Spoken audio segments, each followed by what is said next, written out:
School अवैध चल रहे हैं। महानगर पालिका ने 2022 में इसको अवैध घोषित किया था और महानगर पालिका आयुक्त ने ये भी जारी किया था एक पत्र कि जो अवैध स्कूल चलाए जा रहे हैं उस पर 1 लाख रुपया फाइन प्लस प्रतिदिन 10,000 रुपया उसके ऊपर और फाइन एक्स्ट्रा डाला जाएगा। लेकिन 1 साल पूरा हो गया, आज तक महानगर पालिका ने इन अवैध स्कूलों पर कोई कार्रवाई नहीं किया। मैंने आज महानगर पालिका में एक पत्र देकर मांग किया है कि अगर 15 दिन के अंदर इस अवैध स्कूल को बंद नहीं किए गए तो हम आंदोलन करेंगे, भूख हड़ताल करेंगे। जो हमारी पार्टी के नेतागण बोलेंगे उसके आधार पर हम वहाँ पे महानगर पालिका प्रदर्शन करेंगे। देखा जाए तो शासन द्वारा, जिले के बड़े अधिकारियों द्वारा जो आदेश पत्र आता है, मगर मनपा में बैठे शिक्षा विभाग के जो अधिकारी है उनके मिली साठगांठ के कारण ये स्कूल अब तक जारी रहता है। क्या कहेंगे इस बारे में? महाराष्ट्र शासन ने अभी भी एक पत्र 23 अप्रैल को जारी किया है, जो थाने जिला रायगढ़, नासिक, पूना, पालघर कई जिलों पे इसको लागू किया है कि इन स्कूलों को तुरंत बंद किया जाए और इनके ऊपर कानूनी कार्रवाई किया जाए, इनके खिलाफ FIR दर्ज करवाई जाए। लेकिन मुझे नहीं लगता कि महानगर पालिका इस तरह कदम उठाएगी, इसलिए हम ये स्कूल अवैध स्कूल बिल्कुल चलने नहीं देंगे शहर के अंदर, क्योंकि बच्चों के भविष्य के साथ खिलवाड़ हो रहा है। इनकी सर्टिफिकेट LC वगैरह का कोई मतलब नहीं निकलता है और जनता से मैं अपील करता हूं कि ऐसे स्कूलों में ना डालकर इनको अच्छे स्कूलों में डालें या म्युनिसिपल स्कूलों में डालकर बच्चों को शिक्षा हासिल करने का काम करें। शिक्षा विभाग की जो सहायक आयुक्त है प्रणाली गूंगे, उनके बारे में आप क्या कहेंगे, जिन्होंने आज तक कोई कार्रवाई नहीं की है? भिवंडी के अंदर जो शिक्षण अधिकारी होना चाहिए ये अभी तक यहाँ पे है नहीं। कई साल हो गए यहाँ पे अधिकारी नियुक्त नहीं हो पा रहा है। ये बस लोगों को टेम्परेरी रख दिया जाता महानगर पालिका द्वारा। इनको जानकारी नहीं होने की वजह से ये सही ढंग से ना स्कूल चलवा पा रहे हैं, ना बच्चे शिक्षा हासिल कर पा रहे हैं। यही वजह है कि शहर के अंदर अवैध स्कूल लगातार बढ़ रहे हैं। अगर महानगर पालिका के स्कूलों में शिक्षा अच्छी मिलती तो ये अवैध स्कूल पे इतने बच्चे नहीं जाते, इतना पैसा लोग खर्चा करके अपने बच्चे को नहीं पढ़ाते। डोनेशन के बारे में क्या कहेंगे, जो ऐसी फर्जी स्कूलों में मनमानी डोनेशन भी लिया जाता है? डोनेशन अगर कहीं लिया जाता है तो उसके लिए कंप्लेन करना चाहिए, लोगों को शिकायत करना चाहिए। बीच में भी 2022 और 23 के बीच में भी कई जगह छापे पड़े, कई लोग पकड़े गए। ये लोगों का काम है, जो भुगता है, जो लोग अपने बच्चों को पढ़ाने लेके जाते हैं, पढ़ाने के लिए दाखिला दिलाते हैं, अगर वो जागरूक होंगे तो इस पर रोक लग सकती है। आम आदमी ही रोक लगवा सकता है, बाकी ये तो आप समझो कि अधिकारी उसमें काम कर पाए, बिल्कुल नहीं कर पाएगा, क्योंकि वहाँ तक शिकायत पहुँचेगी नहीं तो अधिकारी कहाँ से करेंगे। अभी हाल ही में एक संस्था ने महानगर पालिका के सामने धरना प्रदर्शन किया, उसके बावजूद अब तक कोई कार्रवाई हुई नहीं स्कूलों के विरुद्ध। क्या कहेंगे? अब कौन सी संस्था ने किया था, क्या मकसद उनका था, ये हमको तो नहीं मालूम, लेकिन तो धरना प्रदर्शन ही मुख्य कारण नहीं है। जब तक हम उन अधिकारियों तक नहीं पहुंचेंगे कि यहाँ पे इस विषय पे, इस पे जो रोक कैसे लगाई जाए या किस उसमें कम से कम पब्लिक और अधिकारियों का दोनों का हाथ होना चाहिए इसमें। अब वो संस्था कौन सी थी, क्या था, क्या मकसद था, ये तो हमको जानकारी नहीं और दूसरे संस्था के बारे में हमको बोलकर कोई मतलब भी नहीं निकलता। फर्जी स्कूलों के विरुद्ध आपका अगला कदम क्या होगा? आगे हम भूख हड़ताल करने वाले, अगर 15 दिन पे इस पे म्युनिसिपल कमिश्नर कार्रवाई नहीं करते तो हम भूख हड़ताल अनशन पर भी बैठ सकते हैं महानगर पालिका गेट के सामने। इसलिए मैं महानगर पालिका के आयुक्त से मांग करता हूं कि वो इन फर्जी स्कूलों पर तुरंत कार्रवाई करके बंद कराएं और जो बच्चे वहां शिक्षा हासिल कर रहे हैं उन बच्चों को म्युनिसिपालिटी स्कूलों में दाखिला दिलाकर और अच्छी पढ़ाई उनको कराने की कोशिश करें। ये फर्जी स्कूल आप बता रहे हैं, इसकी सूची है आपके पास? हमारे पास 26 स्कूलों की सूची है, हम आपको पत्र दे देते हैं, क्योंकि वो 26 स्कूलों का जो सूची है वो मैं मनपा आयुक्त को भी दिया हूँ, वो देखा जा रहा है। घनी भाई, भिवंडी कारपोरेशन की स्कूलों में एजुकेशन क्वालिटी जो है बहुत अच्छी नहीं होती है, लेकिन टीचर्स को जो है पेमेंट सैलरी उनकी बराबर मिलती है। इसके अलावा 7 पे से भी वो लोग पैसा लेते हैं। इसका मतलब कुल मिला के मामला ये है कि देखा जाए तो कुछ टीचर्स ऐसे हैं जो फुकट की सैलरी लेते हैं।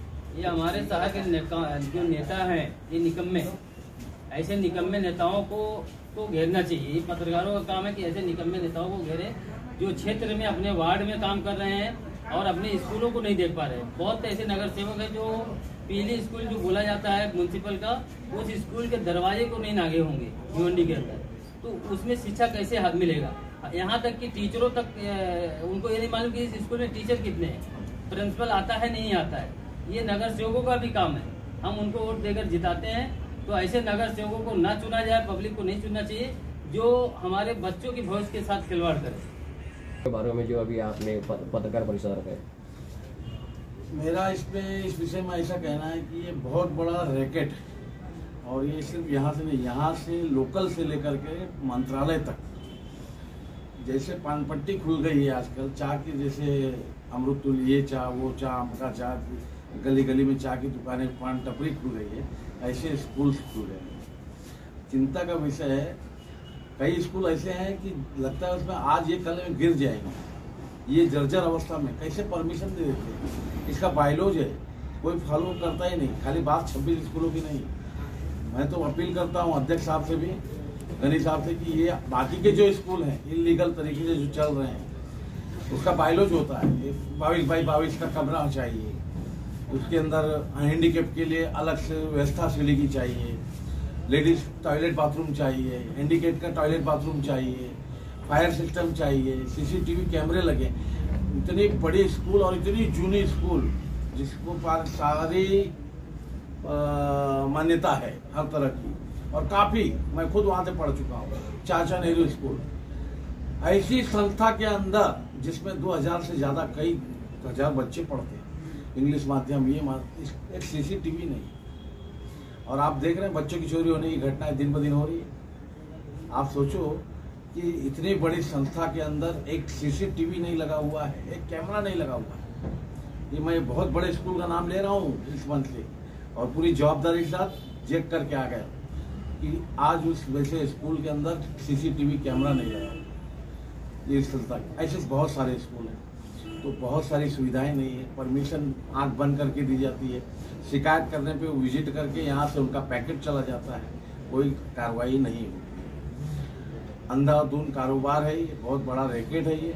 स्कूलों की परमिशन नहीं है, इलीगल स्कूल हैं सारे, जिनके ना प्लेन सर्टिफिकेट, ना OC, ना उनका परमिशन, ना लेआउट प्लान, ना अप्रूवल प्लान, ना कोई इंजीनियर का, ना नगर पालिका का, बस नगर पालिका स्कूल के नाम पे फल फूल रहा है, इलीगल बांधकाम हो रहे हैं और उसको झूठे पेपर लगा करके मान्यता लेकर के आते हैं और बच्चों के भविष्य के साथ खेलते हैं। आप विचार कीजिए, आपका मेरा बच्चा अगर उस स्कूल में पढ़ रहा है, इलीगल स्कूल में, आज GR के हिसाब से स्कूल वो बंद करने का आदेश आ गया।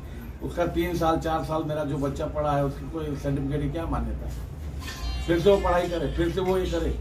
अब उसमें एक आदेश दे दिया है कि नजदीक के उस एरिया में जिस मान लीजिए आज ये स्कूल यहाँ पे इलीगल चल रहा है, उसको 26 स्कूल में जो मान्यता दिया गया कि इसको बंद करना चाहिए, और वहाँ के बच्चों को दिया है कि सरकारी स्कूल के नियर सरकारी जो स्कूल होगा वहाँ ट्रांसफर कर दिया। इस तो शिक्षा का व्यवसाय हो रहा है, शिक्षा को व्यापार बना दिया गया है, लूट खसोट हो रहा है। इंग्लिश मीडियम आप देखो, एक मैं आपको बताता हूँ, आप लोग देखें, कई लोगों ने जो स्कूल खोले हैं उन्होंने मारुति, क्या बोलते हैं उसको, ओमनी या सुजुकी, क्या किस तरह की एक रहती है गाड़ी, ओमनी टाइप की, भेड़ बकरियों की तरह बच्चों को ठूस ठूस कर लेके जाते हैं और स्कूल के ओमनी के पीछे आगे पीछे बैनर लगाए, फलन का इंग्लिश मीडियम स्कूल, फलन का ये इंग्लिश स्कूल, समझे।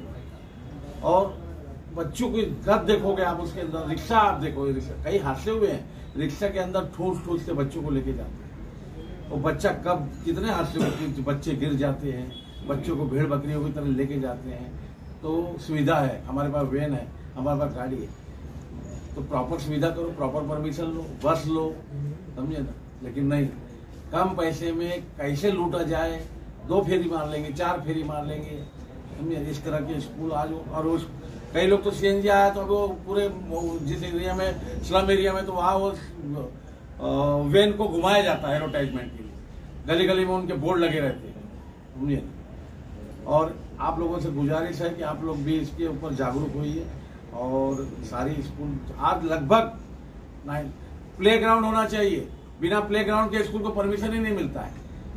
बच्चों को फिजिकल एक्टिविटी चाहिए। PT का एक पीरियड होता है, आप लोग को याद है, PT का एक पीरियड होता है, उसके अंदर PT, अभी तो बहुत सारे इसके अंदर ये हो गया है, बहुत सारे प्रावधान और जुड़ गए, योगा, समझे ना, PT हर तरह की उसके अंदर योगा ये सब होता है, कुछ भी सुविधा नहीं। आप देख लीजिए स्कूल के अंदर 10 बाई 10 का जगह में स्कूल खोलते हैं, 200 स्क्वायर फीट की, 300 स्क्वायर फीट की, कैसे परमिशन मिलता है, क्या देते हैं?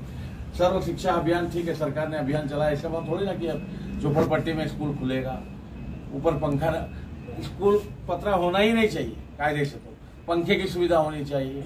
22 बाई एक क्लास के अंदर 35 या 36 बच्चे कुछ इतना बाइलोज है।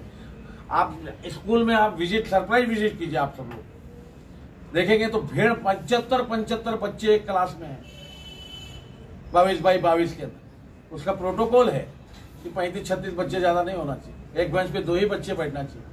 3-3 बच्चे बैठते हैं, उनको बैठने की जगह नहीं होती, लिखने को नहीं जमता है। ये हालत, ये अवस्था में शिक्षा लोग प्राप्त कर रहे हैं और सारे नेतागण, सारे लोग जागरूक इसके लिए होना चाहिए, क्योंकि ये शिक्षा है तो सब कुछ है, बिना शिक्षा के कुछ नहीं है। और मैं अपना इतना ही बात करूँगा। गनी साहब ने जो ये मुद्दा उठाया है, मैं इनका बहुत कायल हूँ। हमारे अध्यक्ष साहब, इन्होंने जब भी जो देश का, अपने गांव के, शहर के मुद्दे उठाए, उसके ऊपर इन्होंने आखिरी तक लड़ाई लड़ी है। और हम लोग सारे लोग, हमारे कार्यकर्ता, हमारे लोग, हमारे वार्ड के लोग, हमारे शहर के लोग इनका हमेशा साथ देते हैं। अभी बीच में इन्होंने एक मुद्दा सेवई का लिया था, हमने उसकी भी इनकी बहुत तारीफ की और वो काम हुआ, इन्होंने आखिर तक लड़ा। इन्होंने शिक्षा का जो है, ये भी आज इन्होंने ये मुद्दा उठाया। मैं दिली तौर से इनका बहुत शुक्रगुजार हूँ कि इस मुद्दे को इन्होंने, ये बहुत ही दुखद सब्जेक्ट है और इसके ऊपर ये बच्चे कल हमारे भी हो सकते हैं, आपके भी हो सकते हैं, सबके बच्चे हो सकते हैं। वो हमारे दोस्त के बच्चे